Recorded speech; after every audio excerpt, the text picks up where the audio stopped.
बहू और बुलेट। घर के बाहर फट फट फट की जोर से आवाज हुई। सीमा को लगा कि पटाखे फूट रहे हैं। वो डर के मारे घर से बाहर निकली। देखा तो सामने योगेश यानी कि पतिदेव एक बुलेट बाइक पर बैठे हैं। अरे डर गई क्या? बाइक लेकर आया हूँ तुम्हें घुमाने के लिए। सच में? मुझे लगा पटाखे फूट रहे हैं। अरे पटाखे भी फूटेंगे और मिठाई भी बटेगी। माँ को तो बुलाओ। माँ भी बाहर आ जाती है। अरे योगेश बेटा, इतनी जल्दी आ गया? और ये गाड़ी किसकी है? साहब की है? हाँ माँ, तुम्हारा बेटा साहब से कम है क्या? मेरी है। अरे बेटा, इतनी बड़ी गाड़ी ले ली, इससे तो तू घोड़ा ही ले लेता। महंगी पड़ी होगी ना? माँ महंगी सस्ती छोड़ो और मिठाई लाया हूँ, गांव में बंटवा दो। अरे बंटवा क्यों दो? पीछे बैठो, गांव में बांट कर आते हैं। सब खुश थे। योगेश गांव के बाहर एक कोयले की खादान में मजदूरी करता था। मेहनत और अकल से उसने वहां ठेकेदारी का काम सीख लिया और सूझबूझ से ठीक ठाक पैसा बनाने लगा। गांव में बात फैल गई कि योगेश के घर धमाका गाड़ी आई है। ऐसी गाड़ी पहले कभी किसी ने गांव में तो देखी नहीं थी। योगेश और माँ गाड़ी से वापस घर आ जाते हैं। बेटा, बाबूजी ऊपर से देख रहे होंगे और आशीर्वाद भी दे रहे होंगे तुझे। वो होते तो उनको भी घुमाता माँ। पूरे गांव में नाच नाच के मिठाई बांटने जाते। जैसे मैंने नाच नाच के बांटी थी जब वो अपने लिए एक साइकिल लेकर आए थे। बस बस, बाबूजी दो बात भी सुनाते कि फटफट वाली फटफटी ले आया।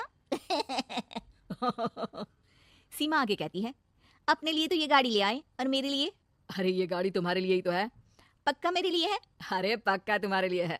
अगली सुबह जब योगेश सो रहा होता है तो उसे बाहर से गाड़ी की आवाज आती है। वो घबरा कर चिल्लाता है, चोर चोर, मेरी गाड़ी ले जा रहा है, चोर चोर। माँ भी जागती है और योगेश के साथ दरवाजे की तरफ भागती है। जैसे ही दोनों बाहर निकलते हैं तो देखते हैं कि सीमा गाड़ी चला रही है। अरे बहू, नाक कटवाओगी क्या? ये क्या कर रही हो? अरे गिर जाओगी, ये क्या कर रही हो तुम? सीमा गाड़ी को रोक कर कहती है, सारे गांव में घुमा लाई, कहीं नहीं गिरी। क्या? सारे गांव में घुमा लाई? अरे लोग क्या कहेंगे बहू, सोचा क्या एक बार? यही कहेंगे कि कितनी अच्छी गाड़ी है। अरे तुम्हारे बारे में। हाँ, कहेंगे ना कि देखो कितनी अच्छी गाड़ी पर बैठी है। बहू गाड़ी रखकर योगेश और सासू माँ के पास जाती है। तुमने कब गाड़ी चलाना सीखा? हमारे बाबूजी के पास पुरानी स्कूटर थी, सीख ली। फिर स्कूल में एक मास्टर जी भी ऐसी ही गाड़ी लेकर आते थे, उन्होंने सिखा दी। हाँ हाँ, स्कूल के मास्टर आजकल यही सब तो सिखा रहे हैं। पढ़ाई का कुछ सिखाते तो कुछ भला होता। अरे बहू, अब गाड़ी मत चलाना। हमारे परिवार में कभी किसी औरत ने पीछे से आगे की सीट पे आने की हिम्मत नहीं की है। तुम भी मत करना, समझी? जी समझ गई माँ जी। सीमा सास की बात सुनकर चुपचाप रसोई में जाकर उदास होकर खाना पकाने लगती है। सास सुबह सुबह मंदिर से पूजा करके लौट रही होती है। तभी उसे दो औरतें रोक लेती हैं और कहती हैं, अरे बहू को थोड़े अच्छे लक्षण भी सिखा दो। गाड़ी चलाने निकली थी, गांव की मर्यादा का कोई ख्याल नहीं है। वही तो। अरे पैसे आने लगे हैं तो क्या मतलब कि किसी रीति रिवाज को नहीं मानोगे? अरे समाज में रहना है तो समाज के ढंग से ही रहना पड़ता है।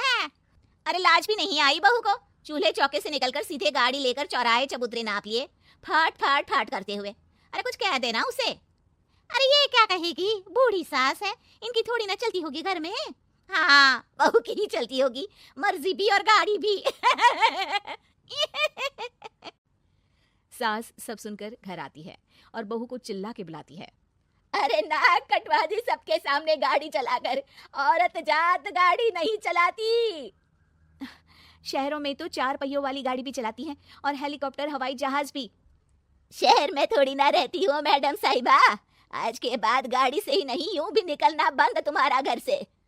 माँ सही कह रही है, कहीं भी जाना हो तो मुझे बता देना, मैं लेकर चलूंगा। आज माँ को तुम्हारे कारण कितनी बातें सुननी पड़ी।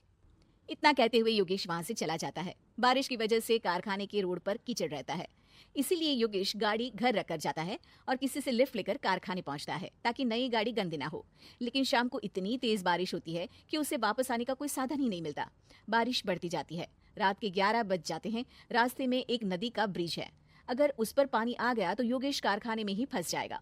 पूरी रात भूखे प्यासे बितानी पड़ेगी। घना अंधेरा, बिजली की कड़कड़ाहट और तेज बारिश। राजेश डर भी रहा था, ठंड से कांप भी रहा था। तभी उसे रोड से आती हुई एक रोशनी दिखती है। वो देखता है कि उसके सामने एक बाइक आकर खड़ी हुई है।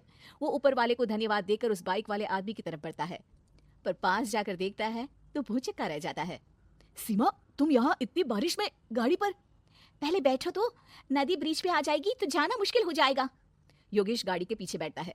सीमा गाड़ी चला रही है। मैंने तो तुमको पहचाना ही नहीं। गाड़ी की आवाज तो पहचानी होगी ना।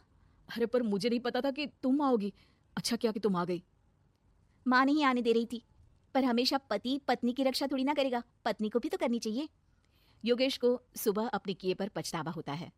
उसकी आंख में आंसू आ गए जो बारिश की बूंदों में बह गए थे। उसके बाद सीमा को सास ने और योगेश ने खुशी खुशी समाज की सीमा लांघने की मंजूरी दे दी। अब वो जहां भी जाती फट फट फट गाड़ी पे ही जाती।